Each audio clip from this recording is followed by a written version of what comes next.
How to change the currency on your Trust wallet. Hello guys, in today's video I'm going to show you how to change the currency in easy fast way on your Trust wallet app.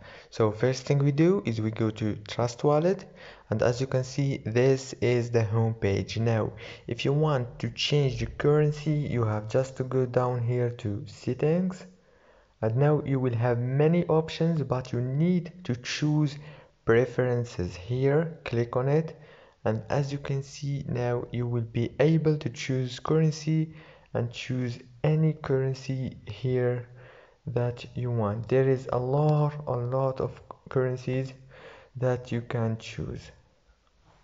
And that's it for today's video guys.